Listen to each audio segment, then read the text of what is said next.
Hello, and welcome to Wells Fargo's Beyond College web series brought to you in partnership with the Mid-Eastern Athletic Conference. I'm Lynn Thompson, Strategic Advisor to the Commissioner of the MEAC, and we're honored to partner with our teammates at Wells Fargo to bring this series to you. Hey, we're recording this series for posterity so you can go back to it because we've got some great information to share with you. We hope you're ready. We're so glad to have all of you with us today for episode number 4 of this series. In case you missed us last month, we dove headfirst into deep water, building winning resumes and preparing for success in your job interviews. And that's what we're talking about. You know, today we're going to continue in a different vein. It's even better because we're charting a path to graduate school successfully. Think for a moment. How many of you have friends who are very interested in grad school, but really don't have a plan of action? You know them, right? Okay, so then do them a huge favor. Right now, send them a link to this webinar and have them to join us. We got time. We still got time. They'll thank you later. Or better yet, tell them to buy you some lunch.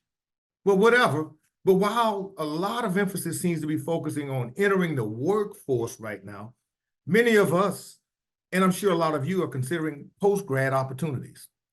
Whatever course you decide to start on or to chart, we've got a team to guide you because we recognize how big of a moment this is in your life. This is a big deal.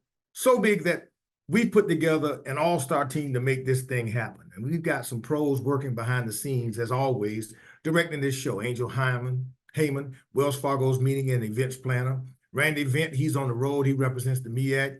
Dominique Garcia is in the headquarters, the studio of the MEAC Digital Network, calling the shots along with Sheena Dean. You'll see her a little later on doing the Q&A portion from our team. And none of this is possible without them. And we'll talk about our moderator and panelists who you'll also meet on the screen in just a few. But you know, Wells Fargo was recently named the MEAC Corporate Partner of the Year, and for good reason.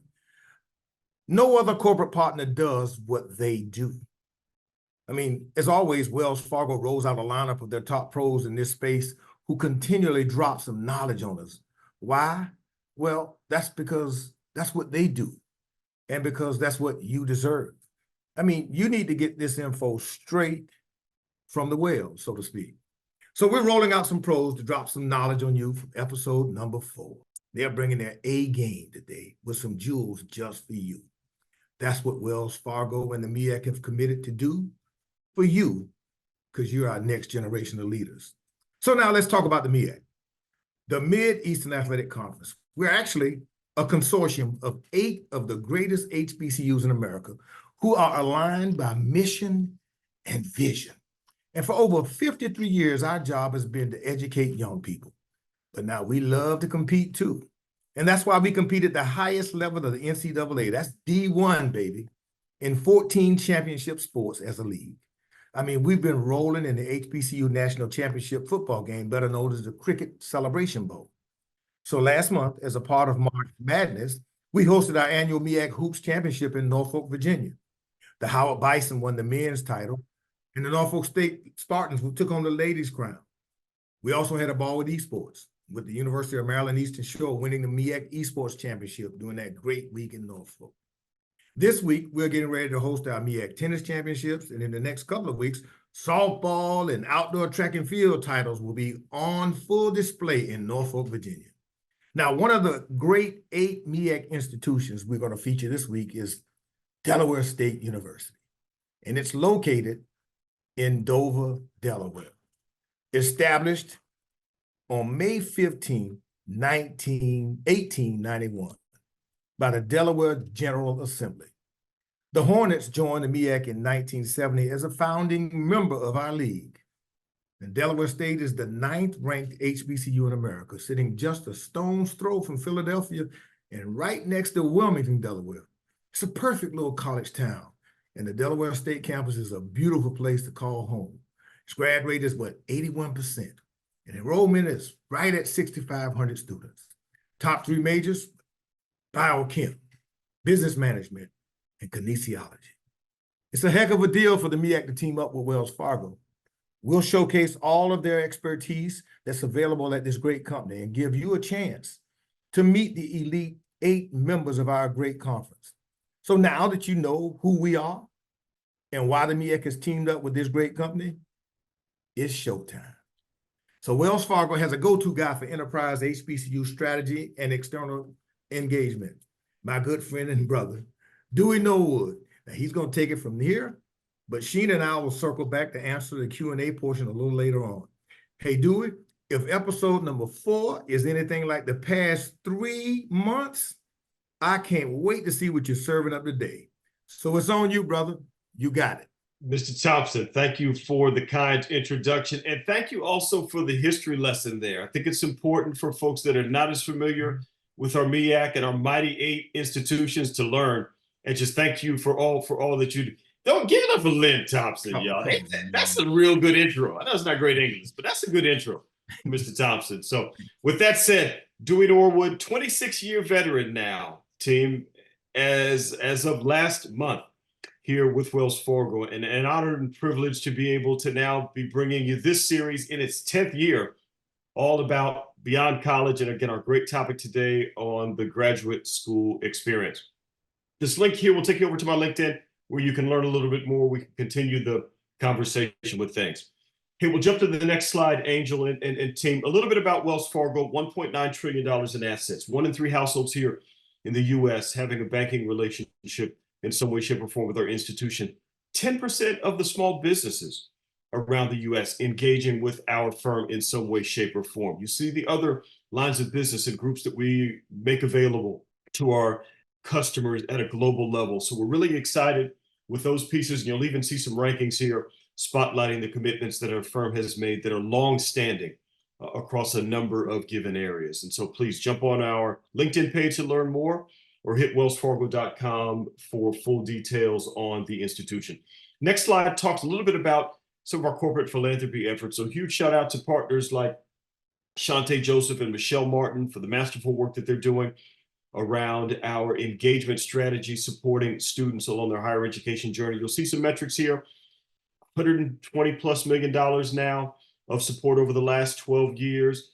That number on the bottom of the screen actually is now above $40 million of financial support when we're looking specifically at organizations that connect in with HBCUs. And so that's the UNCF of the world. That's the Thurgood Marshall of the world. The Jackie Robinson Foundation for the scholars that they have that are attending HBCUs. And of course, the engagements and the support through organizations like the MEAC. So pretty excited about these numbers and continuing to see those grow in the days ahead. Another quick slide here. Want to give a huge shout out to Cecil Burrows and the team that have successfully launched our game plan platform. Raise a virtual hand out there if you're interested in some financial literacy tips, right? Very important. The game plan platform is now available to all institutions from an HBCU perspective at no charge. So please get in contact with Cecil Burrows. You can contact him via LinkedIn, or you can scan the QR code here to jump out to be able to learn more about this amazing platform. Customizable to your college or to your university, so we're helping you to get the solutions that you need based upon your side of town. Really, really important pieces there. A couple of other slides, and then we're going to jump into an important polling question and really get the main stars of the broadcast up. Our HBCU Legends debit card collection continues to be a really, really great spotlight of our firm's commitments supporting HBCUs. Huge shout out to Sarah Hickox and their entire team for the amazing work that they're doing here. Damon Ford, Tamika Lindsay, and others that have helped bring this amazing product to market. If you scan that QR code, it's going to take you out to the page. You'll now see 44 different debit cards that are available. And we'll actually talk about those as we get to the close of the broadcast as well. Got to spotlight, though, Mr. Thompson and Sheena and Patricia and team, this next slide. So this is our Mighty MEAC card. You can step in for any of our retail banking customers. You can customize your banking experience, get that MEAC card, and take that out at your favorite restaurants and retail establishments. Lay that down on the table and let that be a conversation starter, again, for your support of the MEAC and our broader support for HBCUs. Let's step in and take advantage of those amazing cards that we have available. All right, a quick reminder here relative to things. The Q&A chat is open for business, and you all know the rules around this, both on the Q&A side and on the chat side. Certainly, if you post a question there, your name and information may be displayed. As a reminder, we are recording today, and so that's an important piece. But if you submit a question, team, our commitment to you, if you drop something into the chat, we're never going to call your name out on the broadcast. So just know, if a question is top of mind for you, you probably have someone that's sitting next to you or someone that's across the country or across the globe that has that same question. Please submit those questions real time. We promise to answer them in a confidence. This is a safe space. We can have a real candid dialogue and discussion. We'll be respectful of others' opinions on things, but we can also keep it above, I think, as the kids say nowadays. So with that said, Sheena, we've got this really interesting polling question that I want to go ahead and launch. And this is simply a continuum. Today I am. And we'll just ask folks to go ahead and chime in here with this. Hey, you're in college and interested in attending graduate school right after. Hey, maybe you're in school and interested in attending graduate school in the future. Maybe you're working current day and you're attending graduate school. Maybe you're in graduate school right now, or none of the above. So I'm going to ask you to hum your favorite game show music in your head with things. And so, all right. With that said, Sheena, let's take a look at the results that have come in here. We'll give it just a moment for those to populate. Okay.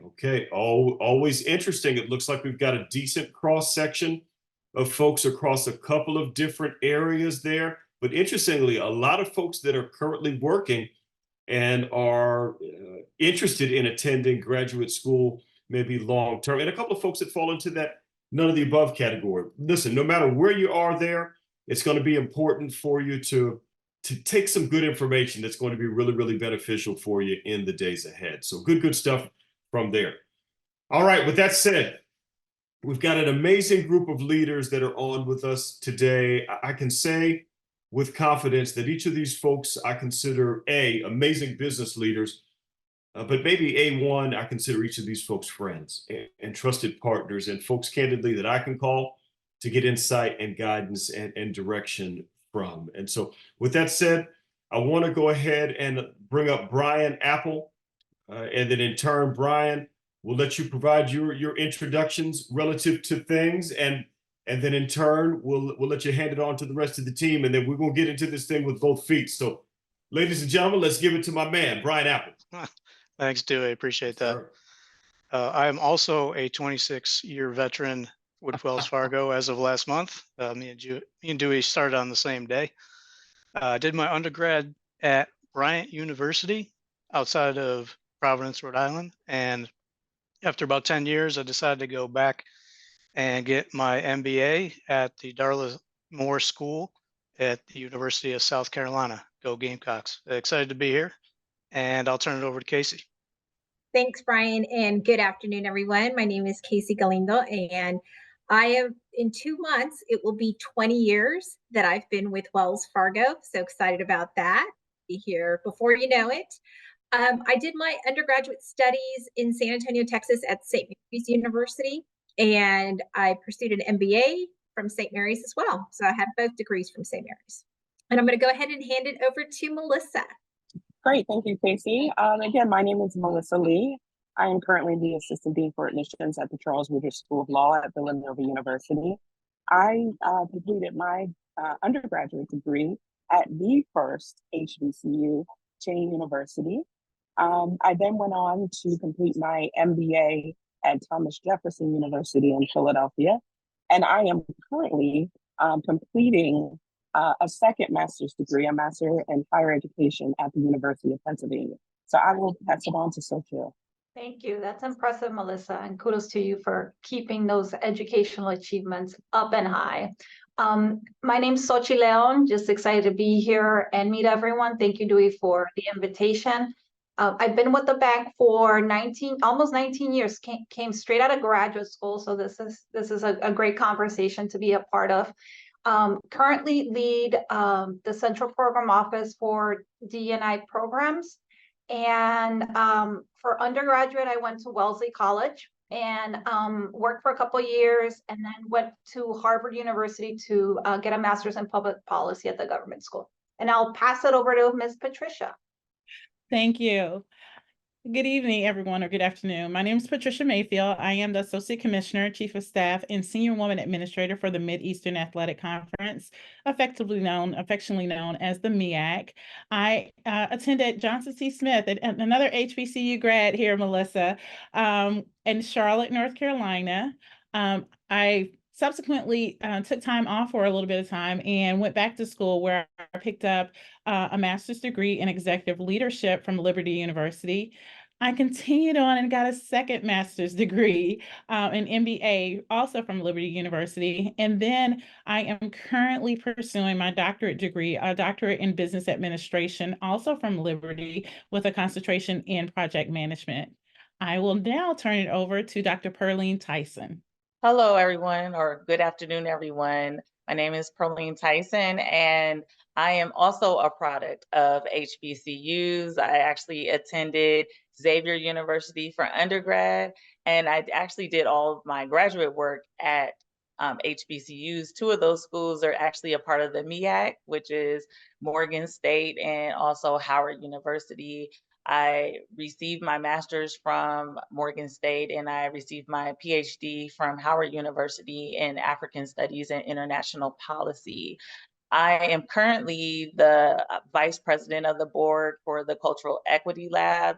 It's an organization I started with other fellow HBCU grads who have various degrees who work as medical doctors, lawyers, research scientists like myself, and we look at dissecting and strategic planning of organizations, looking at monitoring and evaluation. So I'm very happy to be here today and get to hear you guys' questions, and I'm going to pass it off to Dewey.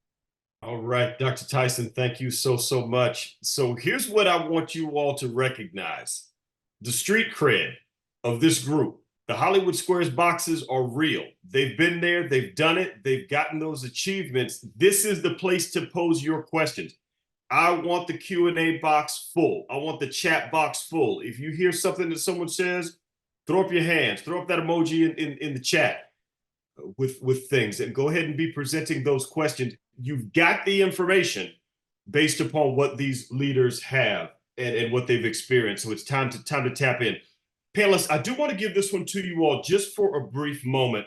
You know, you each touched on kind of where you studied, things along those lines, but I want you to go a little deeper. And Apple, we'll start with you, and I'll let you pass it down the line as you deem appropriate on this. You talked about your time at Bryant, and then some time in the workforce, and then that transition over to the prestigious Darla Moore School there at USC. Can you talk some about the learning experience that you were thinking about? And dude, what the heck? 10 years later, 12 years later, why go back and get a degree? Unpack that for us, Apple, please. Yeah, thanks, Dewey. Yeah, man. I would say after about 10 years of working experience, I hit a wall in my career, and I was, the pace of knowledge changes quite rapidly. And being, 10 years away from schooling, I felt like it was a good time for me to go back, get re-educated. And another thing was, applying that to the business, which when you're in school and undergrad, it's a little bit harder to actually apply that unless you're doing an internship or applied learning at that point. And I was really looking for something because I was working. I was just recently married, had a lot of commitments, couldn't really just stop working and go full time. I thought that a part-time experience would work. I was also, there was a lot of remote learning starting at that time, but there was also some that were like a balance between in-person and telepresence. So I was looking at a lot of different, I guess you would say, programs, and I was looking for a little bit of balance to be able to get some in-person time with everybody and with the faculty, but also be able to balance that with working full time and, taking classes at night or on the weekends. And ultimately that led me to choose the University of South Carolina because of what they offered. They had a remote location in Charlotte that we were able to go to during the week. And then once a month, we would go down every Saturday, full day, to be in person in the classroom. Love it. So a little bit of time in Columbia, a little bit of time in Charlotte. And what's the commute time from Charlotte to Columbia, man? Ballpark. Depends on how fast you're driving. And Brian is from Boston. He's from Boston too, so he doesn't drive. He drives 95 on 95. If you're driving that fast, it's like 70 minutes, but it's probably closer to an hour and a half. Okay. And was it important to have both of those pieces, Brian? And I'm going to let you pick on the next contestant here. Was it important to have that in person and the virtual piece, man? How did you balance through that? Yeah, because I think it's at least with the time, the telepresence was it was working pretty well, but there was also some spotty times where the connections weren't great and it was hard to hear what was happening. I think the balance worked out really well because you start meeting all the people that were in the other remote locations and the people that were in Columbia, and building those networking and relationships with the other folks in your class that if you didn't see face to face, if they weren't in Charlotte, then you weren't seeing them face to face unless without that in-person experience. So it was a big part of that. All right, so we're going to let you pass the baton to our next partner so they can share a little bit about their learning experience and kind of where they studied again and the why, man. Go ahead, fire away, Apple. Yeah, I'll pass it along to Patricia. Okay, they always say be ready, so I am ready. Again, my name is Patricia Mayfield, Associate Commissioner for the Mid-Eastern Athletic Conference. As Apple mentioned, he had a break between when he had his undergraduate to his master's or his subsequent graduate school. So I beat you, Apple. I actually had about a 20-year gap in between my bachelor's degree and getting my first master's degree. I was very, very honored and privileged to be able to start working immediately after earning my bachelor's degree at my alma mater. So Johnson C. Smith actually hired me. I graduated one day and actually became a full-time employee the next day. And because of that, I immediately went into the workforce. I was working in sports. So sports is not a 9 to 5. I traveled a lot working as a sports information director and got an opportunity to achieve and see a lot of the continental US through my experiences. I was always a continuous learner and really wanted to get a subsequent degree, but I just, with the travel of schedule, I just never knew how or when I would be able to do it. I became a mother years later, of course, a wife, and the demands of all of those different responsibilities. Again, how am I going to be able to fit schooling into a very demanding job, being a mother, a wife, and all of the responsibilities that come along with that. And then I had an epiphany one day, is that it will never be a right time. And if you wait for that to be a right time, it's never going to happen. So just go ahead and do it. And I, was sitting in my kitchen behind a laptop. I applied for school and I got in. So then it was now, what do you do? How do you move forward? And I am such a competitor in spirit. The moment that first class started, I knew that I was not going to quit and it was going to be a continuous process until I achieved it. I did pick up my first master's degree in executive leadership. And, I kind of thought I was done then and found out that I was only a year off from getting an MBA. And then, of course, that was not going to stop me. So I was going to get my MBA. And then subsequently, I've been in school now for about 10 years straight, if I sort of date myself. And I'm working on my doctorate degree in project management. So the doctorate degree has been much more demanding than the other two. And, time management is not my friend or anyone else's that is achieving a graduate degree as well as working in a profession at the time. But again, that competitor in me, I've started and I'm not going to stop until I achieve it. Love it. Patricia, 20 years, you said, from the undergrad before jumping back in the waters there for the graduate degree. I mean, there had to be a little bit of trepidation there. And by the way, there are scholars on today that are not 20. That I'm not saying nothing. But how did you make that decision? Give us 30 more. Give us 30 more seconds. How do you make that decision? Real talk. Well, it doesn't make sense. And if you try to make it make sense, then you're never going to do it. As I mentioned before, if you're looking for all the stars to align, the clouds to kind of clear out of the way, And the classes start where you're not having the demands of a family. I had young children at the time. I'm working and I have kids kind of crawling under my legs. I have my husband saying, what are we having for dinner? And then I may be packing for a trip where I'm taking a school book along with work folders. And if again you just kind of keep putting one foot in front of the other, and you look up and you're one class down, you're two classes down, and you just got to keep moving forward and moving forward until you achieve your goal. And it's much like anything you set your mind to in life, is that if you continue to pursue it and you continue to chip at it, then you will achieve it. But if you try to make it make sense, it's not going to happen.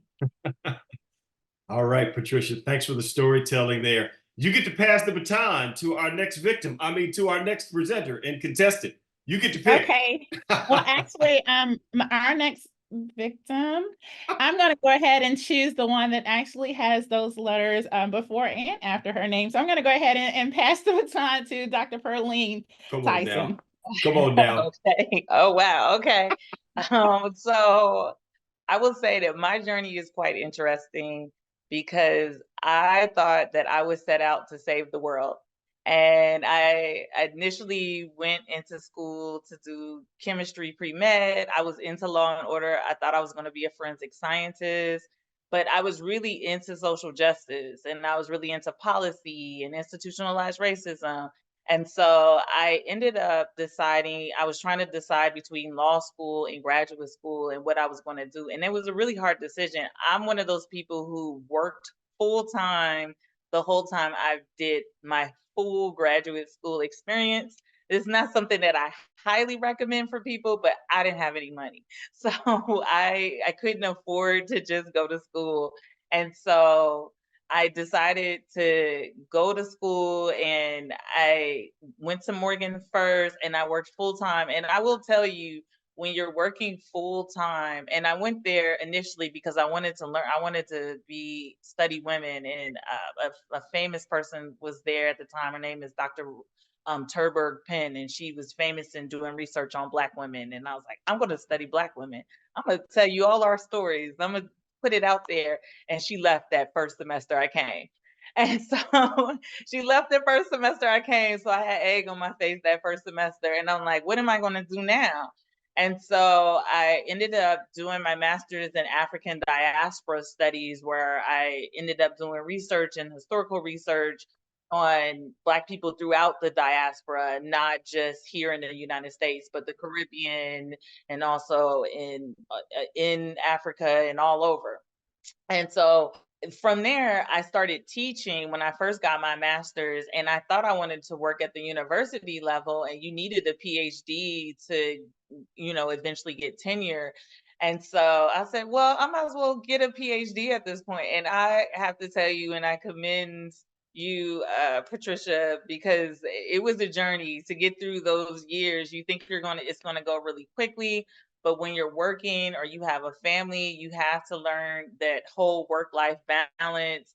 And honestly, the first 2 years of graduate school where you're just taking courses, that's the easiest part. It's the independent part where you have to do the actual writing is what takes you down and why you end up being there for several years. So it's been a journey, and I changed topics sometimes, never majors, but changed topics. I had to change things around. I had to find money to help fund my experience. And that's the key. I'll tell anybody, do not go to graduate school unless you have a fellowship or some type of scholarship or something to support you. Do not fund a graduate school experience completely on student loans. That will be my number one bit of advice, because see if your job has tuition assistance. Mine at the time, the job that I had tuition assistance, so that was helpful. Go to the department directly and ask about fellowship. So it's been a journey. I actually went to school straight.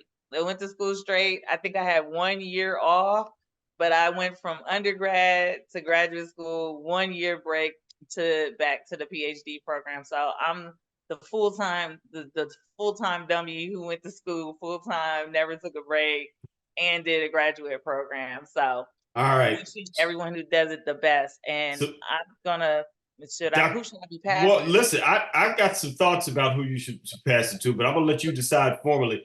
But listen, you touched on something, the payment process, and we're gonna talk about that later on in the show. And I'm gonna give you a hint. This is like an open book test.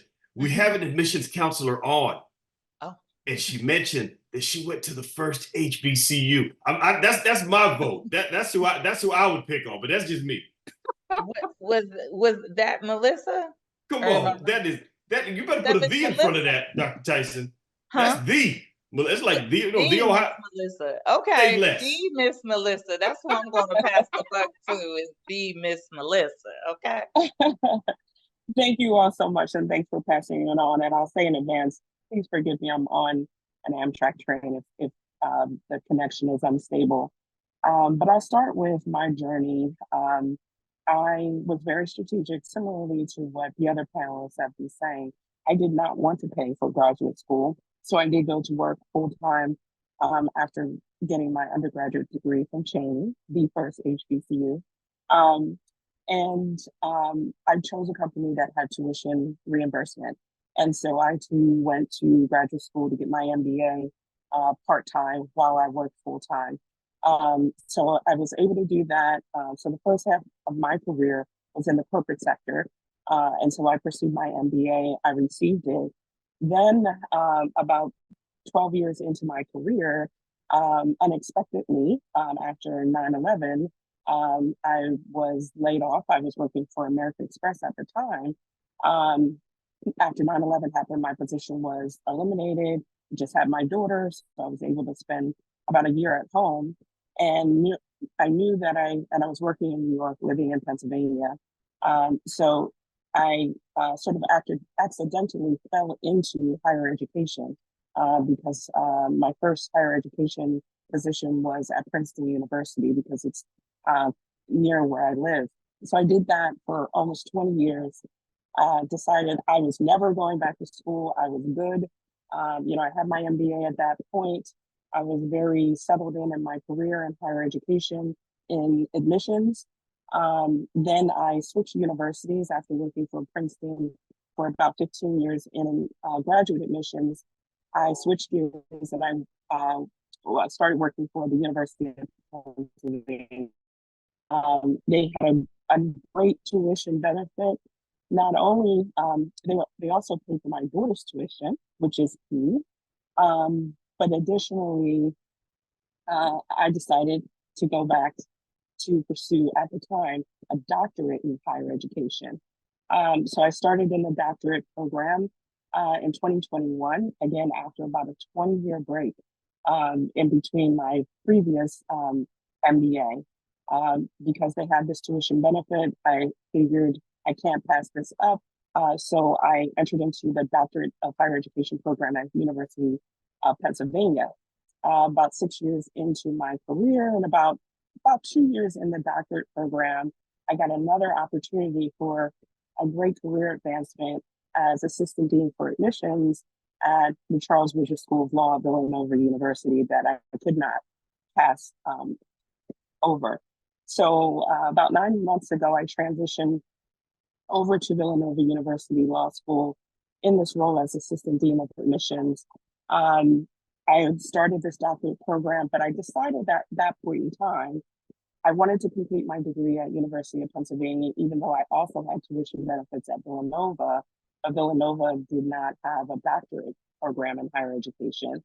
But still at that time, because I switched institutions, University of Pennsylvania would not let me take courses at Villanova and transfer them in.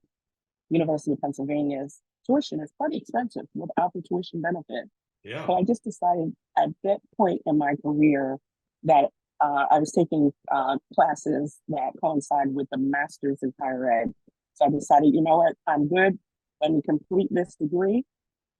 So I will be completing my master's in higher education and will be graduating in a couple of weeks from the University of Pennsylvania with a master's in higher ed.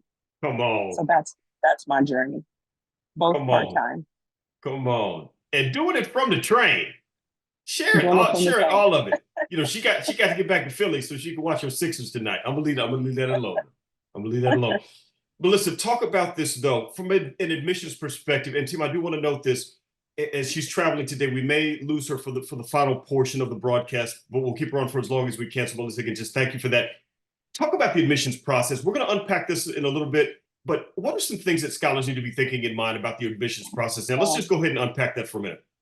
Sure. It's so interesting to be on both sides of the fence, if you will. Yeah.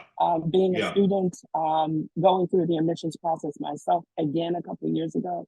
But as Dewey knows, this is my passion. I've been doing graduate admissions now for over 20 years and at amazing institutions. As I mentioned, I started my career at Princeton University. That was at the School of Public Policy and International Affairs. Did that for almost 15 years. I was also the director of an amazing pipeline program called the Junior Summer Institute. I moved on after 15 years for career advancement at University of Pennsylvania, where I was at the School of Nursing, and I was the director of admissions for 6 years. And then, as I said, now I'm the assistant dean for admissions at the Charles Woodger School of Law in Villanova. Don't be discouraged with everything that is going on in this political climate. The recent SCOTUS ruling last June. What I tell people, yes, that was a blow, but what is forcing these institutions to do now is read your application holistically. And that is something that I've always advocated for. We're reading your application holistically. We want you to talk about your lived experiences. It's okay for you to talk about your race as it pertains to your lived experience. These institutions want diversity.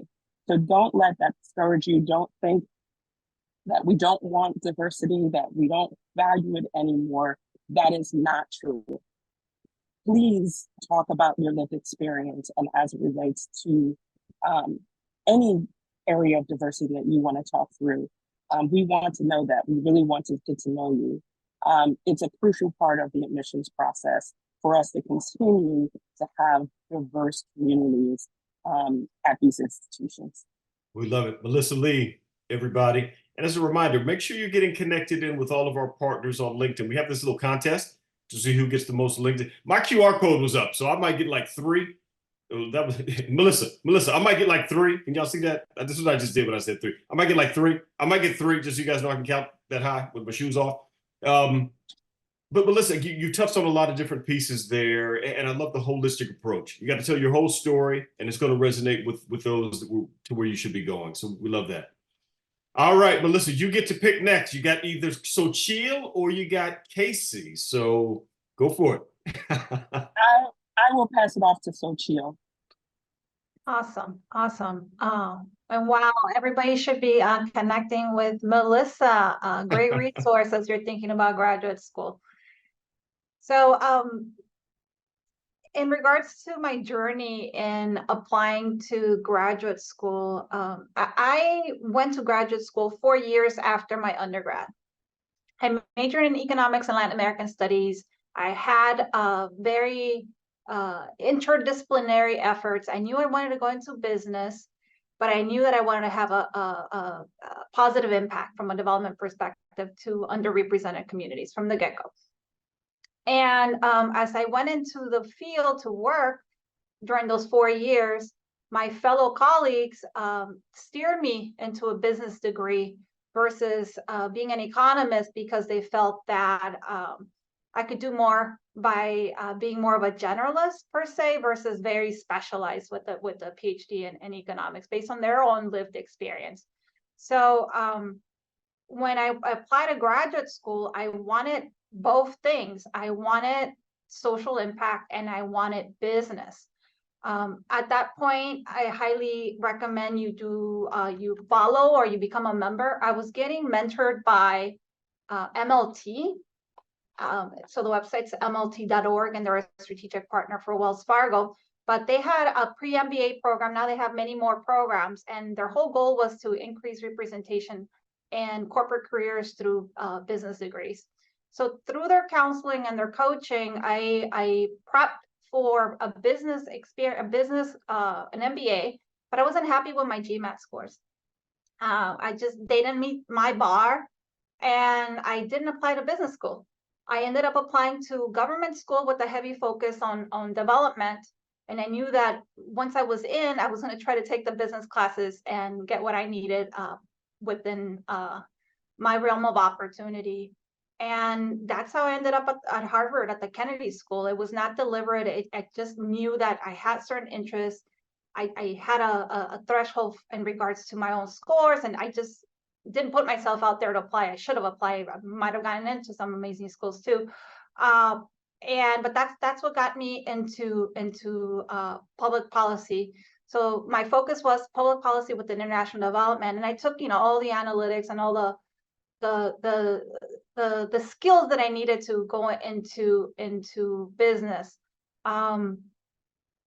What else can I share in regards to that? Not all of us have a clear plan. What my plan was to achieve and get a degree. And I was very much by the book. At that point, in the late 90s, early 2000s, there were a lot of books as to how to but how to get an MBA. And I did that. I did 4 years of corporate. I applied. And then one thing that I was clear on and with my degree was I had been doing commercial real estate. And I realized that I wanted to work with people.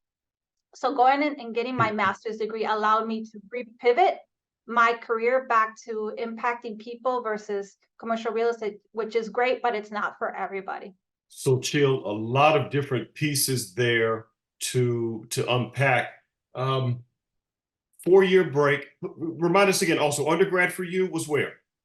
It was at Wellesley College, which is Okay. like 14 miles west of Boston, all Sure. women. Sure. So all women's institution to then head over to the Kennedy School on that side, but staying in the Northeast. Was that intentional to kind of stay in the Northeast the whole time? And I know Apple loves you because, Apple is from Boston, as we referenced at the top of the call. So It was not intentional. It's just Okay. where my life took me. I was a first-gen Yeah. student. Wellesley gave me the best financial aid package. Sure. Once I was out there, I loved the independence. They recruited me there locally at S&P. And then I happened to live down the street from Harvard. So when I was applying for graduate school, I said, hey, I pass by the school every day. I'm going to apply. What's the worst that's going to happen? They say no. Okay, I'll take the T somewhere else. So it was not deliberate, it was circumstantial, and I was just following my interest and my desire to do good and my desire to be financially independent. We love it. And West Coast for you, right? West Coast from Oakland. So Come on now. because of that degree, I ended up doing my thesis in international payments. That's what was hot from a development perspective then. Sure. And Wells Fargo was building out a payments group, and it happened to be in my backyard. So I came back to the Bay Area, and I've been here, like I said, almost 20 years. We love it. We love it. We love it. All right. Well, so Chill, we have to make it official. You have to hand it to Casey, and then we're going to jump. It over to Casey. Get to the mighty Casey Galindo. So. Oh my gosh, thank you, Xochitl. Listening to everybody's stories, it's kind of reminded me how much I miss school. And I'm like, maybe I need to go back and start enhancing and pursuing possibly a second master's. But just wonderful stories that have been shared around journeys to graduate school. I took a different path, I guess you could say. So in undergrad, I was initially a pre-med major. So I thought I was going to be a pediatric cardiologist because I just wanted to help babies. And I winded up switching majors. So I went accounting, the business route, because I did like math and science. But because of that switching majors, I took 5 years to complete my undergrad degree. So needless to say, after I got my bachelor's in accounting, I needed a break because it was 5 years. Sometimes, when you switch your majors, you might feel like I'm never going to get there. I'm never going to complete the degree. And that's kind of where I was. And during this time, I actually had a work study. Was part of my financial aid. And so I actually did my work study in the financial aid office. Now, there's kind of a joke when it comes to financial aid. They say whenever you start in financial aid, you're going to wind up working in financial aid. Well, I was one of those individuals. So after graduation, I started exploring my options. I was applying for accounting degrees. I knew I wanted to go back and get my graduate degree. Just as a first-gen student, it was something that I wanted to do. but I wasn't ready to do it yet. So when I was exploring the job opportunities, there was one that came up in the financial aid office at St. Mary's where I did my undergrad. And what I learned, and it was actually shared by, the staff that was working there, is they offered 100% tuition reimbursement. And that was huge because I did have to take out undergraduate student loans. And so I really didn't want to take on more for graduate school. So after going through interviews, and ironically, the position I applied for, the salary was similar to what I was going to be getting as an entry accounting position. And there was a lot more flexibility working at the school because the area I worked in, financial aid, it was very cyclical. So I knew I would be able to take classes while still working. It could definitely work with the schedule. So I worked for 3 years and then decided, you know what, it's time to go back, kind of got that itch to say, I want to start thinking about the future, would like to move into the corporate side, if you will. So went back, took the GMAT.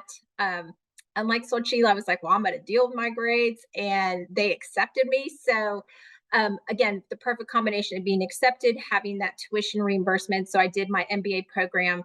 I did push because I started connecting with the individuals in my class, and they were a lot of them were going full time. So I was like, I'm going to finish in 2 years because I want to graduate with them. So I really buckled down, made a lot of sacrifices because I was pretty much taking, 6 hours every semester. The fall semester, I took 9 hours, worked full time while I was doing that, but was really glad that I did. Again, it was just such a huge benefit to have that tuition reimbursement. And I know Melissa talked about that as well. Yeah. So that was kind of my journey on how I went to grad school, how it all came about. And ironically, it was kind of a perfect mesh of still, having been in higher ed, and specifically my role in Wells Fargo right now, I'm still working with higher education institutions. So it's kind of mirroring, you will, that expertise on both sides. We love it. We love it. Out there in the Lone Star State. That's right. The stars at night. And I'll let y'all figure out. There you go. We'll let you fill in the rest.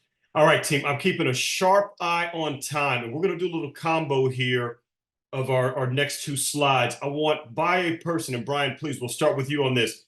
Give us the exams that you took in preparation for your degree. We're just going to hit these lightning fast, and then we'll go straight down the line into our question because we got to talk about money. Brian, what exams, man, and how much time did you take spending on the studying side, sir? Took the GMAT. I gave myself, because I was working, I gave myself 3 months to prepare for it. I did self-study 1 or 2 hours every night. And I think it ultimately is going to boil down to your circumstances and how you learn and what you're most comfortable with. So some people, they may want to pay for a course or do something different, but self-study was the way to go for me, and it ended up working out. Okay. Casey, same question back to you. Those exams, which ones were they? How did you study, friend? GMAT, and I gave myself the year because I've been out so long, and I started looking at test books, practicing, just going through and doing online tests, but pretty much did the whole prep on my own, but gave myself that year to kind of acclimate and start testing. All right, we'll keep, Casey, thanks. We'll keep it in the bank. So chill, same question, please. GMAT, self-studying, I don't know, 3 to 6 months at Barnes and Noble, and I had a lot of chai tea, and I leveraged their resources, and I bought a couple books on the side. All right, fair enough. Patricia, please talk to us. What did you study? You've had a couple there that you've had to jump in on. Yeah, actually, I was a GRE, so I'm right now the lone soldier that's out there. Okay. I sort of jumped in head first. It was self-study. I, went to my favorite Barnes and Noble and brought the big, thick book that I don't even know if they sell any longer, and just sat down and went through it, and was successful in my first attempt. Okay, right on. Melissa Lee, and go ahead and sprinkle in some of that law school. What do we think about there? That pesky mute button. Sorry about that. Here we go. Oh, Here good. we go. GMAT, it was so long ago. I do not recommend this, putting my professional hat on, but I did not. I went in cold. I just took the test. I did not study. Probably could have done a lot better. Like I said, I don't recommend that. So I did the GMAT for my MBA. For the doctorate, now master's degree, it was the GRE, but it was waived. So I did not have to take it. Okay. And what about our students that are maybe considering law school? What do they need to get prepared on their side? Please touch on that briefly.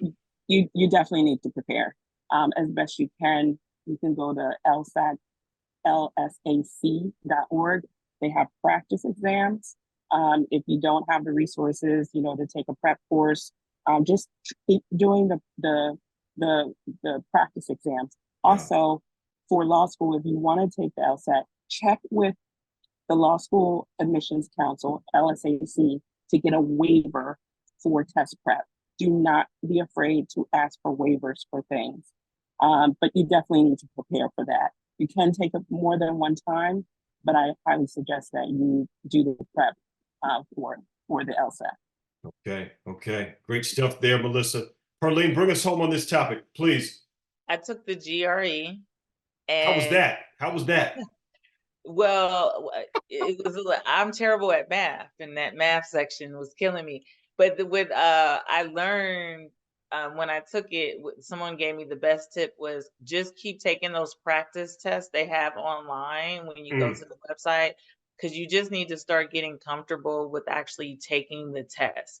And so that's what really started bringing up my score, because I was doing the same thing, coming home, kind of studying on the weekends or in the evenings. And I'll also say, check the schools that you're interested in.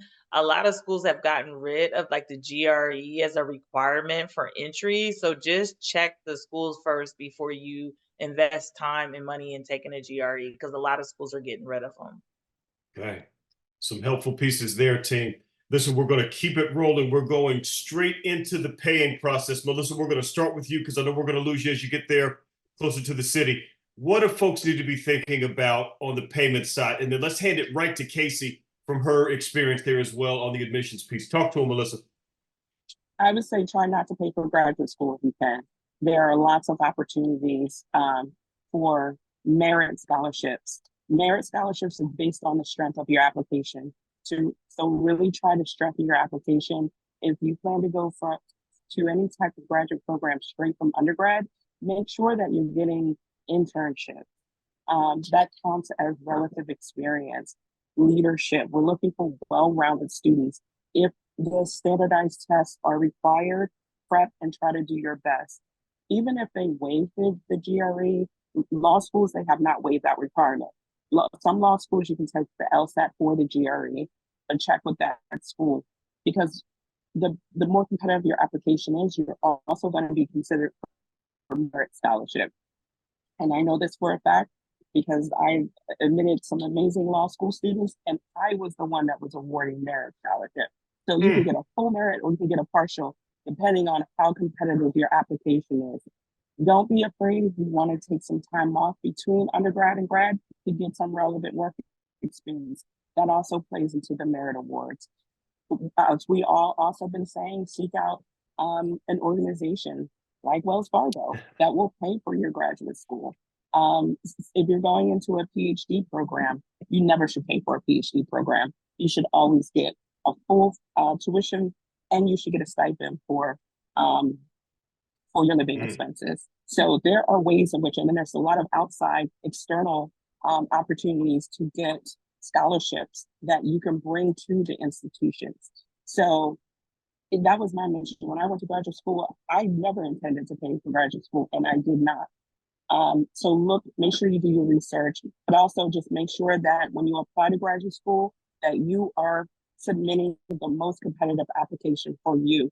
Yes. And that will result in not only just admission to that institution, but merit scholarship money. That's my advice. All right, but you heard it from Cheney and all them Ivies. You better take that. You better take that, Mr. Thompson. They better take them notes down. Casey, please add on to that. I mean, so much there. Please add on to any space you'd like to. Definitely. And I think Melissa touched on a lot of it. I can't stress enough the research component of it. Make sure you're doing your research. Don't leave money on the table. I think oftentimes students aren't looking for those external scholarship opportunities because they just think, it's either coming from the school or I'm going to have to explore loans. So definitely, research is going to be key. Ask around, check with financial aid office, check with the departments on the college campus to see if they have additional opportunities that you can take advantage of. Make friends with your advisor. Oftentimes they'll receive information. If they know you, they're oftentimes going to be, you're the person that they think of when they are, looking at those opportunities. The other thing, if you do want to take a break, I know many of us said we worked a while before going back to school. Sometimes something to think about now is when you are applying for jobs, see if they have the tuition reimbursement, partial Say it tuition, again. Say full it tuition. again. That is something else to consider as benefits when you are looking at, employers, is checking to see what sort of tuition reimbursement benefits that you can take advantage of. Casey, tuition reimbursement, what does that mean? Does it mean I have to work for a certain time after I accept the award? What do the numbers look like? Break it out one more time for us. It could. It depends on your employer. Sure. It depends on your degree plan. So, if you're in business and maybe you want to do psychology, your employer may not cover it. So you definitely want to check to see how long do you have to be working before you can take advantage of that benefit, and how much do they cover. Some will give you full tuition reimbursement. Some may say we pay for half. So it's really going to all depend on that particular employer as to what that benefit entails and how quickly you can take advantage of it. We love it. We love it. Melissa, anything you want to add on to that one? I saw a head nod there for a minute. Anything else on the tuition reimbursement side? You've talked about it, your journey there. It was a big success for you. Yeah, not so much on tuition reimbursement, because I think we both hit on that. But another way, check for some schools, it depends on the degree you're pursuing. It's called a direct entry, that you can apply to graduate school while you're in undergraduate. And some law schools, it's called a 3+3. So it basically cuts off 1 year, which is a huge savings, but also there's usually guaranteed merit funding with that. So if you know you want to enter into graduate school immediately from undergrad, you might be able to apply in your junior year. And so the way it works with law school, you can start your senior year as your first year in law school. So it cuts off, instead of 7 years, it's now 6 years. But it also comes with merit funding, again, if your application is really competitive. So that's just another way to think about entering graduate school and getting merit funding as well. We love it. Direct entry, team. Make sure you jot that note down and take advantage of the opportunities there. All right, panelists, we're going to pivot over to Q&A, but I'm going to ask Brian, Sochil, and Dr. T to jump in on this one.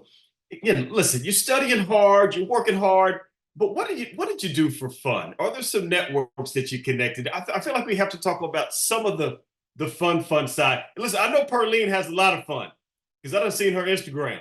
And so, Perlene, let's see, you see she laughing. Talk to them about how you balance through the study side, and then how do you, take your hair down and do something fun. Talk to them, Dr. T. I will say, so, well, one, I went to HBCU, so it's always great it's always a lot of opportunities to network and have fun. Come on. And I will say, so the one thing is when you enter into your graduate school program, you're part of a cohort. Yeah. And like you're in this cohort together, and you and that cohort are going to become best friends. And it's going to be, usually a small group. In my PhD program, I think it was less than 12 of us who are admitted a year. And that was my cohort. We relied on each other. We might do social things together to kind of decompress. We shared notes. We really met a lot. The other piece to graduate school, you guys are going to learn, especially those who want to get a PhD, you're going to have to take comprehensive exams. We would have study parties at each other's homes to prepare for the comprehensive exams. We had to be proficient in 2 world languages on top of it. So we would work together to pass those world languages courses. If I was weak in French, someone else could support me. So you do have to have a really good balance, but you really rely on that cohort that you come in with. Yeah. Meet with your advisor. Your advisor is going to be your best friend. Your best friend when they set up your research or the places. Always check in with your advisor as much as you possibly can. It's not a situation where you just check in with your advisor when you're registering for your next courses, but that's going to become your bestie.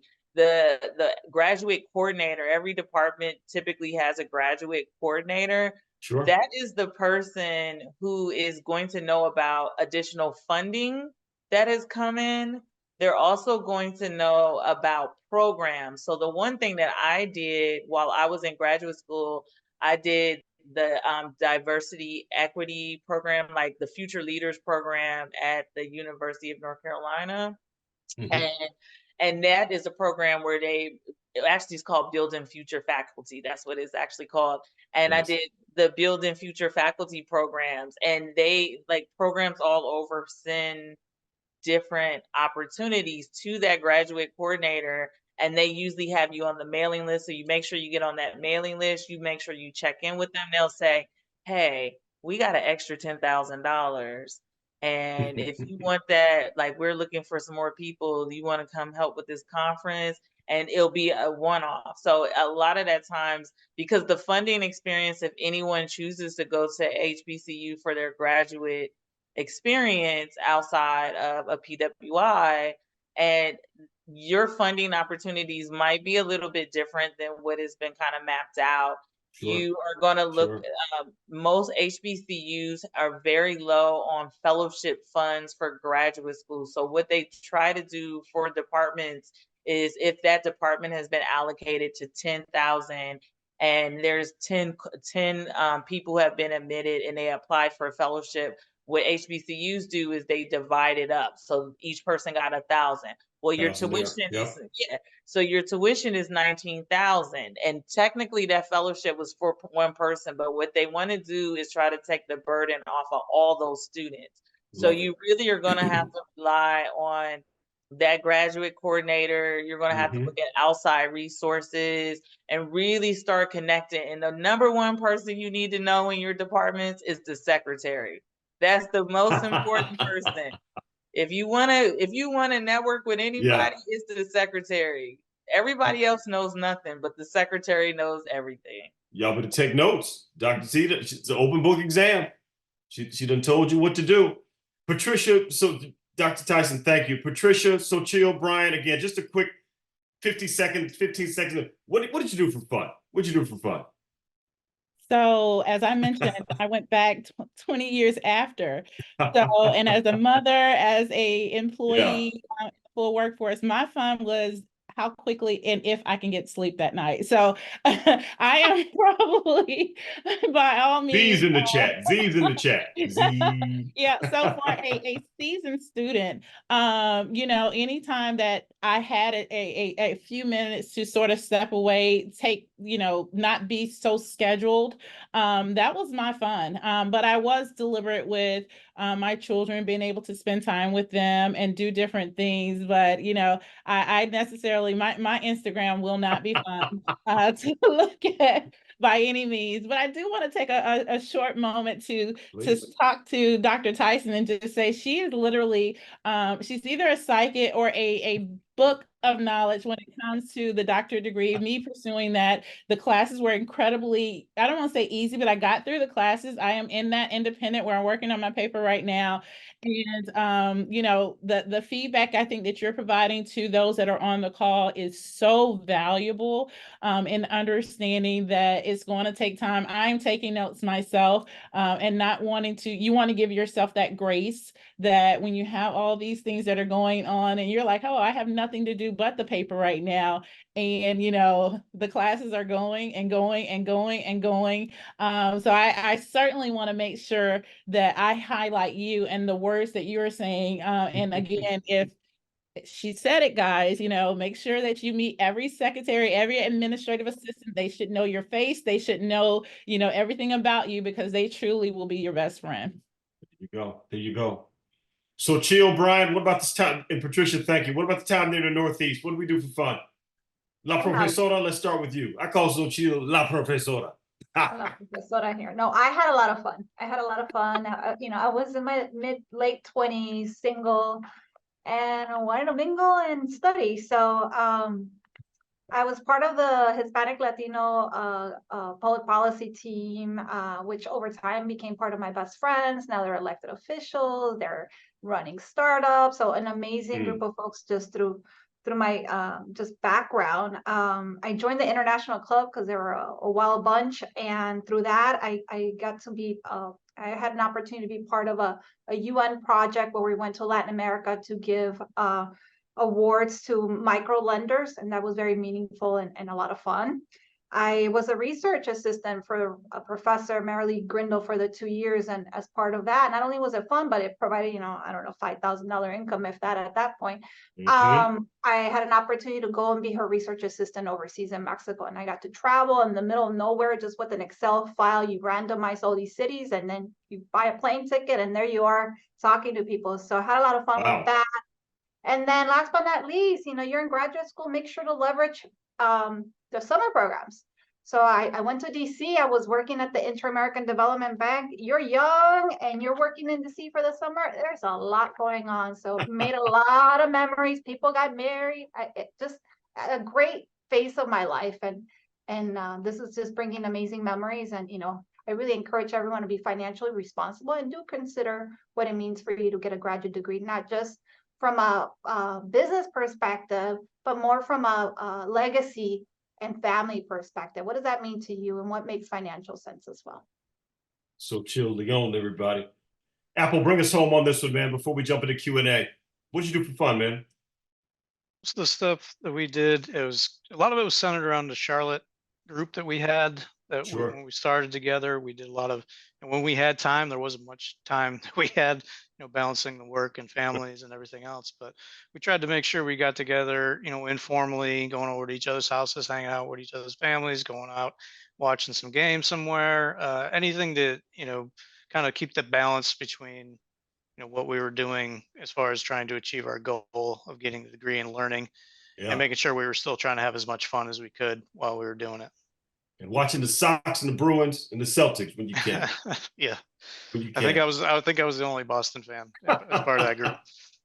Oh, too cool. Melissa Lee, I know we got you back for another minute. Anything on the fun side you want to touch on briefly? You got so many stories. Just pretty much what everybody was saying. I was working full time when I went to school, and I was a full time student, fully, integrated into the campus. But just from my professional standpoint, definitely get involved, take advantage, especially if you're at a well-resourced institution. Sort of like Sochil was saying, take advantage of it. Any opportunity to go abroad to get that experience, network. This is your opportunity that can lead to jobs. But it is important to have fun, make friends, because these friends that you make, especially in graduate school, are your future network. So it's really important to be involved and just find something that you're passionate about that kind of gives you a break a little bit from graduate school, because graduate school can be intense. So make sure that your wellness is really important. Exercise, whatever your hobby is, just really make sure you have that opportunity to be able to step away and get some time to yourself, and make sure you take care of yourself, sleep, exercise, eat well. That all of that is really important and really factors into your experience as well. We love it. We love it. Panelists, I salute you. Great, great information there. You all did it, ran through things in lightning speed. And we are running just a couple of minutes over. So scholars, we may ask you to give us a bonus 5 or 10 minutes. If you have the ability to stay on, we may extend just slightly. I want to go ahead and bring Lynn, Mr. Thompson, and Sheena back on. My goodness. Mr. Thompson? Yeah. Listen, what can we say about that? We got a 401 level course here on the things that the scholars need to keep in mind. I know you've got some items there on the Q&A side. Want to give it to you and Sheena here. And maybe we'll just try to get one response from each of our panelists here to close us out over the next 10, 15 minutes or so. Please take it away, team. Great knowledge. Yes. And I'm sure that those who are sitting and participating and watching from your respective campuses, I'm sure that you got a wellspring of information, and I want to make sure we're able to answer as many questions as we can. Sheena, what do we have so far? Before I start with the Q&A, I wanted to say that the panels have done such a great job today, and it spoke to me as well.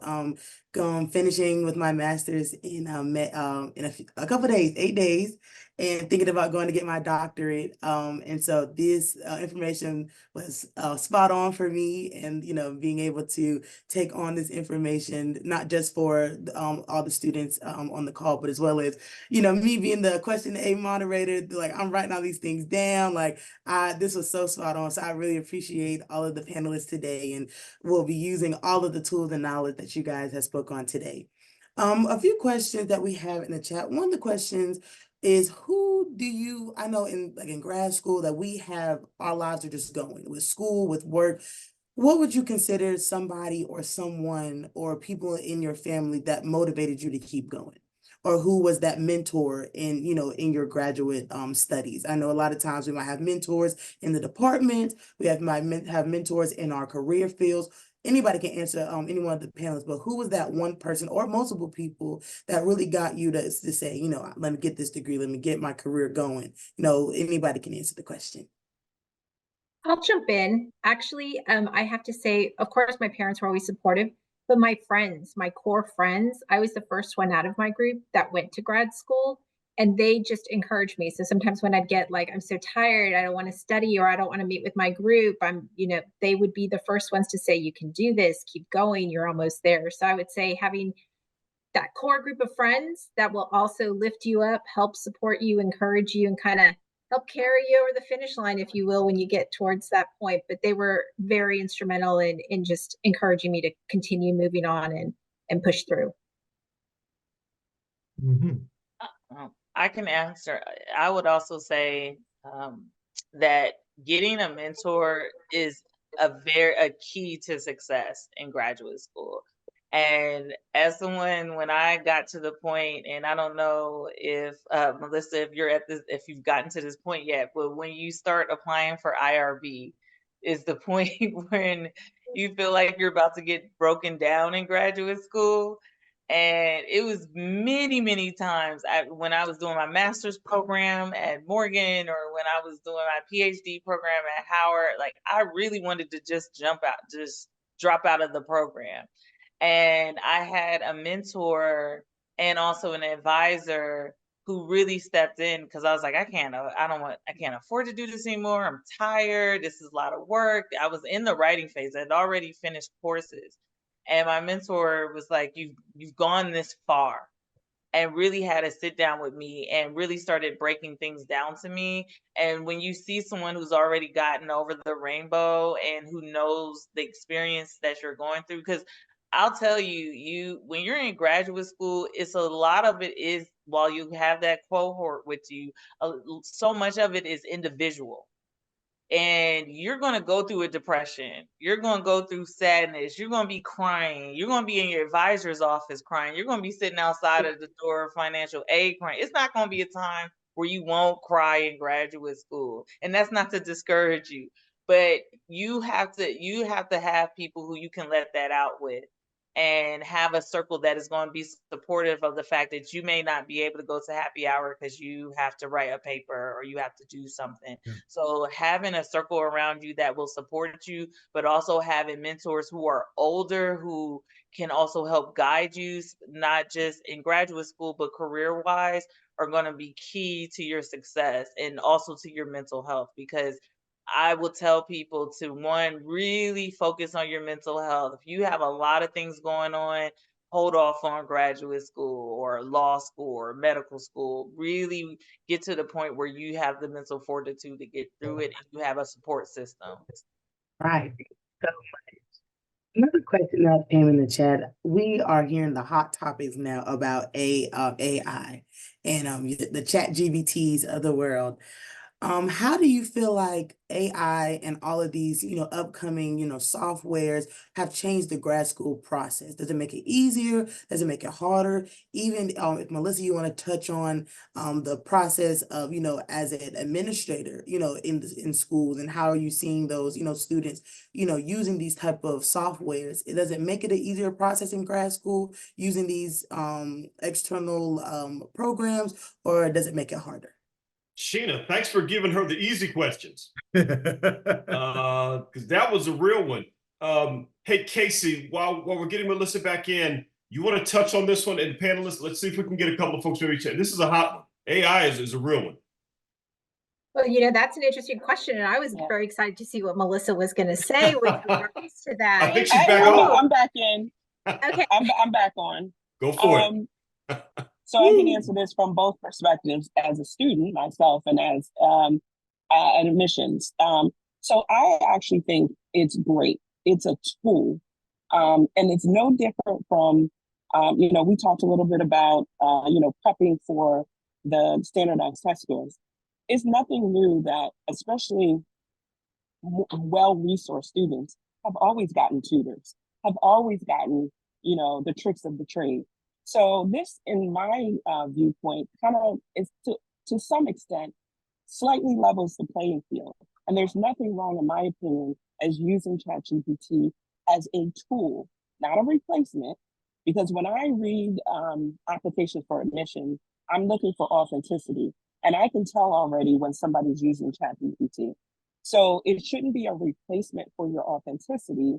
It should be a tool that you can use to guide, to you know, give you an outline, or you know, maybe if you write something, put it in ChatGPT, you know, to maybe help you word something a little bit different. But don't lose your authenticity in using this tool, because we can tell when it's not authentic. And so that would be my advice. You know, I have used it from my point of view as a student, but again, I used it as a tool. And so, you know, that's where, you know, don't think we can't tell you're using it. But again, it kind of, in my opinion, it's just another form of a tutor, of a resource that, you know, some students who didn't have the resources to get the tutor, now you have something like that. But make sure you still put your own twist on it. You know, make sure it's authentic to you, because we can tell when it's not. She from Philly. You know she knows about AI. And see the scholars. Some of us get that joke, and others are like, "Huh?" Just type in AI and Philly, and then if you don't get the joke, you'll get it. Casey, anything you want to touch on this one? Just another 15 seconds or so, and then we're going to take maybe 2 or 3 more. Sheena, you got them rolling. Yeah, no, I think Melissa was spot on with everything. And the one key thing is nobody can tell your story better than you.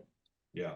And so that's something you always need to remember, is that you are your own best storyteller about your life and in your voice. Like Melissa said, it can always enhance and maybe help you to reword, but nobody can tell your story better than you. All right, one thing question. And Mr. Duke to get this question and answer. What would you say, and each panelist can answer, what's one thing that you would tell somebody that's upcoming, that has graduated, or is about to take this their other education, graduate, doctorate? What is something that you would advise, even one word or one statement of advice that you would process in the next stage of their life? And look, you can say it to me because I'm going through it next. But you can say, what's some advice that you would give to an upcoming person who's going through either going to graduate school or going to get their doctorate? I'll answer that one. As a matter of fact, I did say it to you today. Is to actually put your goal in your sights. Realize that your journey is going to be up and down. It's going to be bumpy. It's going to be a little, not going to be exactly how you think it's going to be, but set it in your sights and do whatever you can in order to continue to pursue it. Keep moving, keep putting one foot in front of the other. Make sure that you are genuine to who you are and what you want to do. Identify what you want to do, and keep pressing forward. And again, don't be distracted. Don't be deterred. Realizing that there are things that are out there that are created to throw you off of your path. And that is a part of who you are. That is what gets you to where you're supposed to be. But keep pressing forward, because once you realize your goal, you can always look back and you can see what those things that you had as a part of your journey, how impactful those were, how meaningful those were in order for you to secure what you're trying to get to. I'm happy to add. I would say share with everyone. Share with the world what you want to do. The more you share, the more likely you'll pick up mentors along the way, the more likely you're going to find out about scholarships, programs that can help prepare you. So just put it out there, be open, and start, following up on people who want to help you, or organizations that can provide great circumstances, let it be money or preparation for you to get to where you want to be. Yeah, definitely set aside some time, do some research, make sure you're well prepared to make this decision because it's a big one. Here's a question. That I was talking with a couple of undergrad students recently, the difference between undergrad and grad school. And there was a discussion, and they centered on the fact that, well, undergrad is more theoretical. Graduate school is more in the practical realm. And if that's the case, how do these participants who are listening and watching us now, how do they prepare from a behavioral and a preparation standpoint to really get their mindset right to walk into a graduate program? Because they're going to engage with industry experts like yourselves. They're going to learn they're going to have to change their behavior. They're going to have to, talk the industry talk. The language is going to change. Their priorities must change. And so what's your advice to tell them? How do they make that change immediately? Because the decisions they make will generate or lose dollars and cents for them in the marketplace. I say, well, I'll say the number one thing is having self-discipline.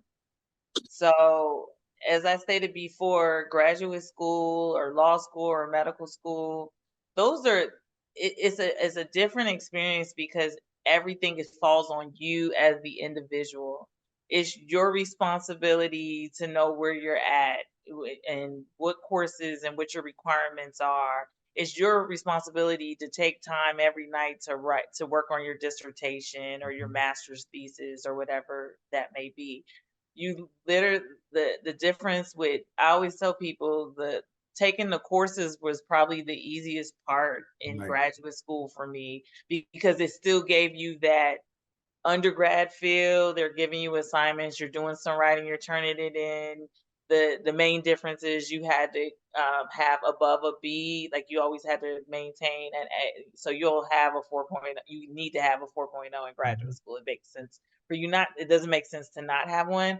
Right. But it's really self-discipline. You have to be the one every night to come home and write and do edits, send the things off to your advisor. You have to be the one that stays on your advisor to make sure they get things back to you in time. This is not an experience that you can sit back and let things happen to you. This is an experience where you have to be proactive in your own education. Your parents can't step in, even when the one big difference for me when I came into graduate school was the fact that I didn't have to put my parents on my FAFSA. Like at that point, you're an adult now. Like you've transitioned from a child to an adult when you get into graduate school, and they're very clear of that. So you're not even adding your parents anymore. It's all on you. And so you have to have the self-discipline to say, every night I'm going to write, every night I'm going to do this. These are the people I'm going to connect with, because the resources are there, the people are there, but it's up to you as the individual to do that. And that's why a lot of people drop out of graduate school within the first semester. They don't make it past the first semester because it is too much self-discipline, especially if you have a family or you're working full time. It's things you have to do. And I want to answer a question that a student sent to me on the side. They asked me, like, what do you do if you're working full time and you want to maintain your full-time job? You want to maintain your full-time job and you also want to go to graduate school. The number one thing, my job did have tuition reimbursement for mine. And the part of that is you're supposed to work with your supervisor about those courses that you're taking and let them know, I have to leave by 4:00. My classes start at 5:30.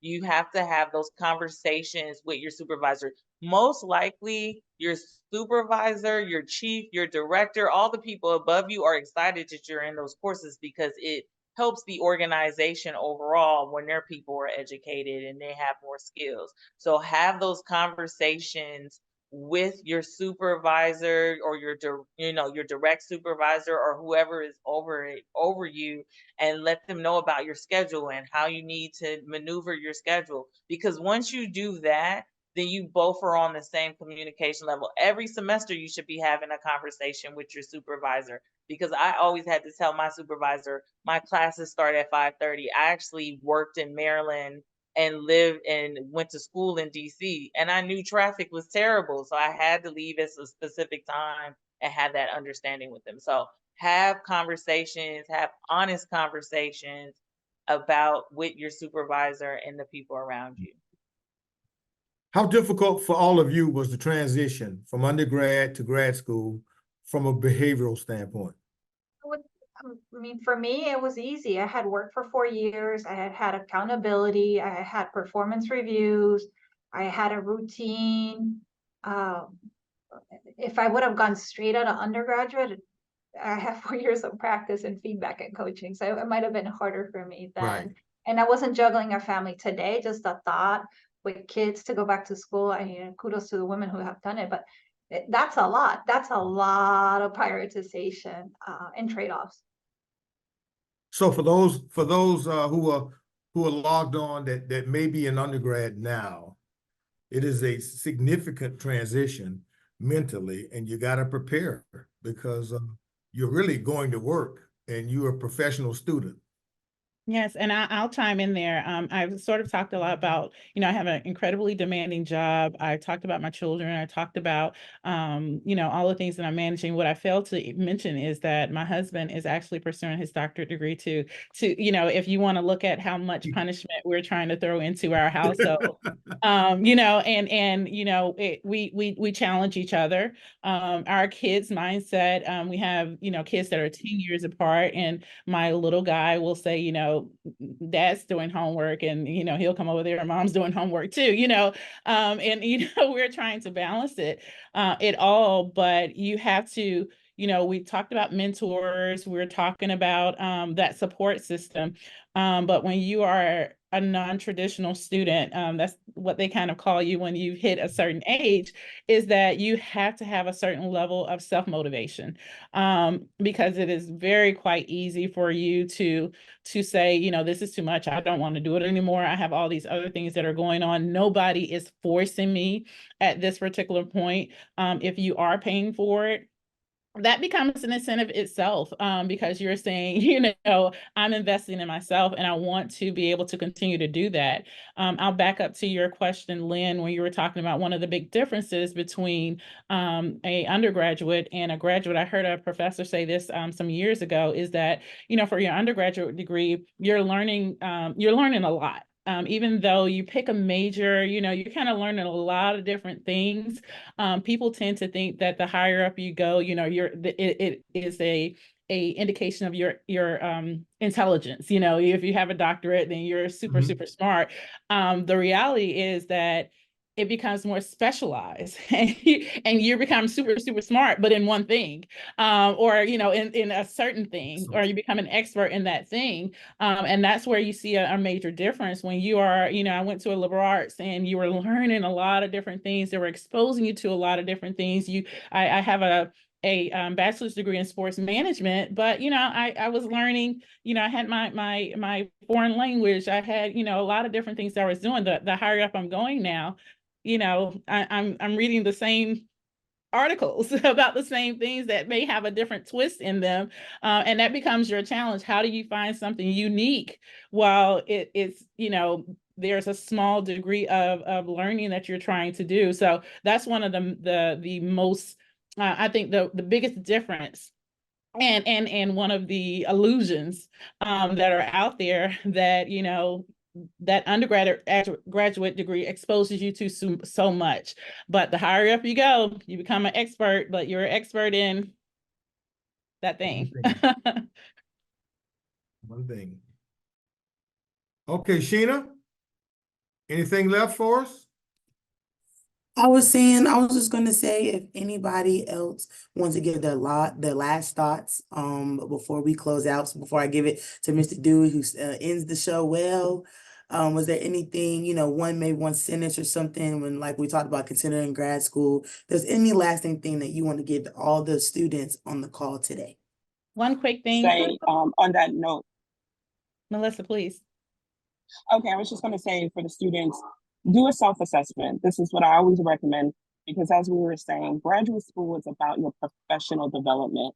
And if you are not certain coming out of undergrad, what you want to do professionally, take the time. It's okay.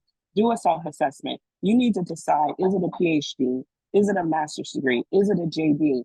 They are all very different. And when you are ready for graduate school, when you apply, you're going to have to articulate that in a personal statement, in an essay of why you're choosing this particular degree. So do a self-assessment. Where do I see myself? What professional skill sets do I need to develop? Where do I want to study? Is it full-time? Is it part-time? Do I have the funding for it? And so do those things. How do I learn? Where do I thrive? Is it a large institution, a small institution?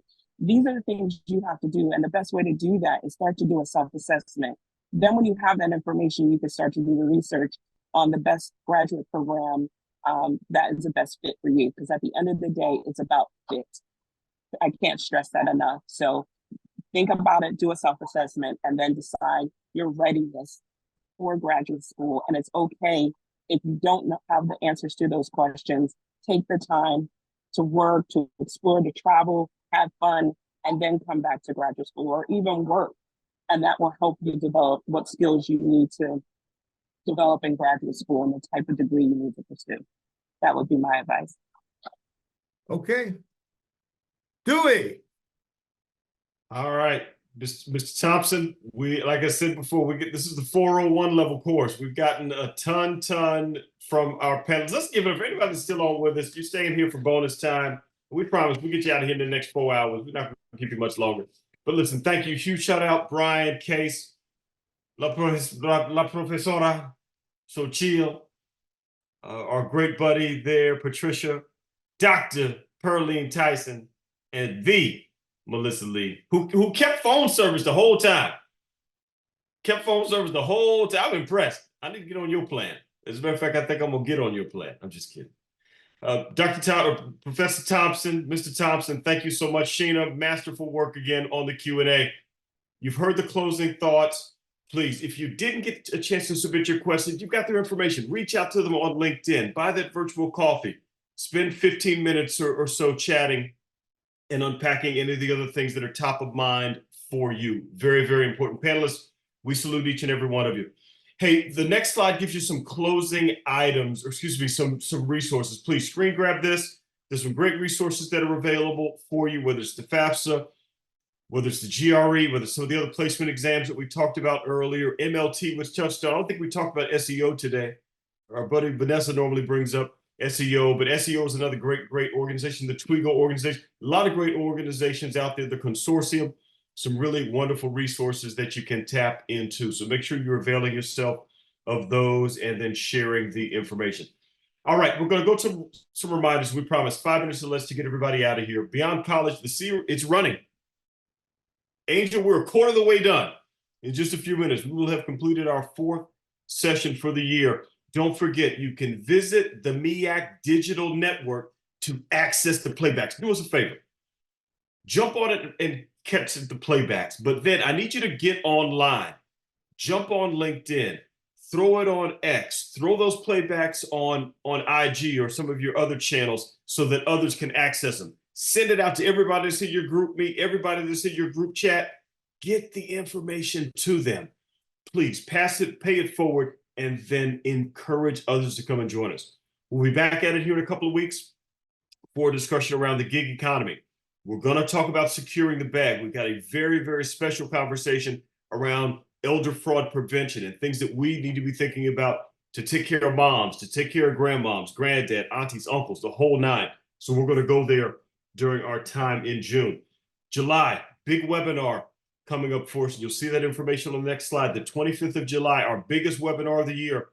My goal is 3,000 attendees. 3,000 attendees. That's my goal for that session. I want us to get to that level of a number so you can hear about those career pathways. We're going to talk about the paying for college process. You'll hear from Sylvia, who was on with us joining today. You'll hear from Casey again on that topic of paying for college. We're going to get cyber smart in the month of September and make sure that we're staying aware around cybersecurity. We're going to talk about credit during October. Also, we're going to talk about home ownership as well to wind out the year in November. Hey, want to give a huge shout out on the next slide to Iwana K. Brady, Chuck Bishop, and our great partners that are leading work around the A Different World Tour. I hope that folks have been able to keep up with some of the great things happening with ADW, just coming off of that tour stop there at the Mecca HU, as they say. Go ahead and visit the website. You can jump out, you can learn about the other tour stops that are coming up. And please keep in mind, we're going to have stops both on HBCU campuses and on other campuses as well. So huge shout out to D Bell and to the entire cast that you see represented here for the amazing work that they're doing with that. And Wells Fargo is honored to be the premier financial services provider of this program. A huge shout out to Cisco and Student Freedom Initiative and also Minds Matter for the work that they are adding to bring a different world back 35, 37 years later. Pretty cool stuff. Hey, last two slides here. Just some reminders on some of the resources. That talent community, again, jump on there, create that profile, build that relationship so you can start engaging with our recruiting partners. Again, we've talked about some of the options that are available for you after graduation, the tuition reimbursement programs and other resources that are out there. Tap in and make sure that you're connecting into the talent community. Hey, maybe many of you all are interested in getting an account in some way, shape, or form. You can do that. Get in contact with us via the QR code that's here. That'll actually bring up a page where you can put in your location, find a branch that's near you, or we'll give you some online resources to engage with folks to start your banking journey. We hope that you'll consider it with us.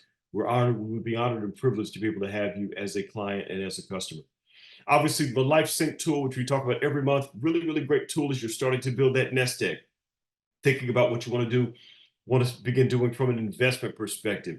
Tap in, make sure that you're connecting in with that LifeSync tool. It's available through your mobile device. You can jump on there and be able to connect in to get some really, really great resources. Last two slides, we touched on them earlier. Our amazing work that's happening across our HBCU Legends card collection. We're adding schools all the time. We're up to 44 different schools. Really excited. If you see your school here, great. Please make sure that others are aware. Grab a screen grab and post this and share it.